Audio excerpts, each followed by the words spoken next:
আসসালামু আলাইকুম সবাইকে আজকে আবারও স্বাগতম জানাচ্ছি ট্রান্সপোর্ট স্টোরিতে। অভি মোটরসে যে বাসটা এখন আপনারা দেখতে পাচ্ছেন এটি একটি Mercedes Benz bus, Mercedes Benz OF1623 non AC বাস।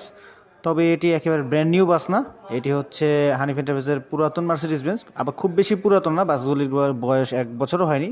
মূলত এভারব্রাইট মোটরস থেকে যে হানিফ এন্টারপ্রাইজ কিছু মার্সিডিজ বেঞ্জ কিনেছিল যেগুলো এনা ট্রান্সপোর্টে যুক্ত হওয়ার কথা, তো সেই ব্যাচের বাসগুলোর মধ্যে এইটা একটি বাস।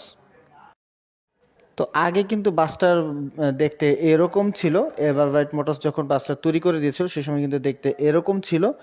তো তখনকার সময়কার ভিডিও এটি। তো সেই সময় যে ফ্রন্ট ছিল সেই ফ্রন্টটা চেঞ্জ করা হয়েছে, কিন্তু যে ব্যাক সাইডটা আছে ব্যাক সাইডটা ডিজাইন করে এরকমই রাখা হয়েছে। তো এই ডিজাইনটা চেঞ্জ করা নেই, আর এই পেইন্ট চেঞ্জ করে সম্পূর্ণ নতুন পেইন্ট দেওয়া হয়েছে।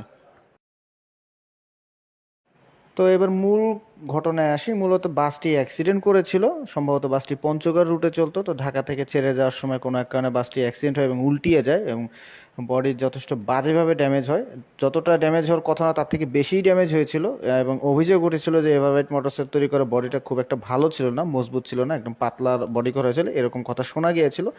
তো এবং দেখেও বোঝা গিয়েছিল আসলে যথেষ্ট নিম্নমানের বডি করা হয়েছিল বাসটিতে। তো অল্পতেই বাসটির সব ফ্রেম বাঁকা হয়ে গিয়েছিল এবং উপরের সাইড যেটা আছে সম্পূর্ণ বাঁকা হয়ে একদম মিশে গিয়েছিল।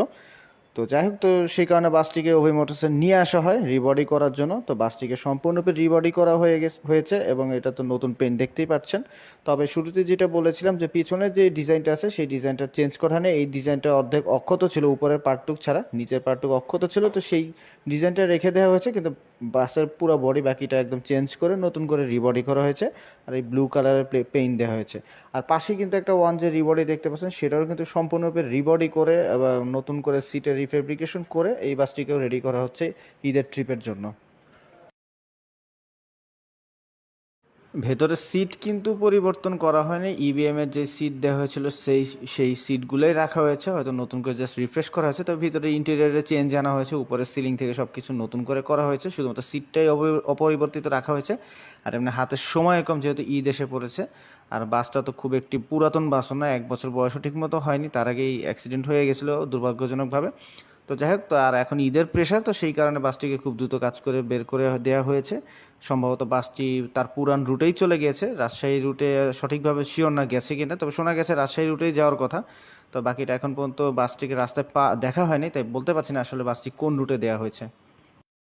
তো এই ছিল হানিফ এন্টারপ্রাইজের দ্বিতীয় রিবডি হওয়া মার্সিডিজ বেঞ্জ। এর আগে আরও একটি মার্সিডিজ বেঞ্জ রিবডি করা হয়েছে, যেটা হানিফ এন্টারপ্রাইজের প্রথম মার্সিডিজ বেঞ্জ ছিল। আর এটা হচ্ছে দ্বিতীয় আরেকটি ইউনিট যেটিকে রিবডি করা হলো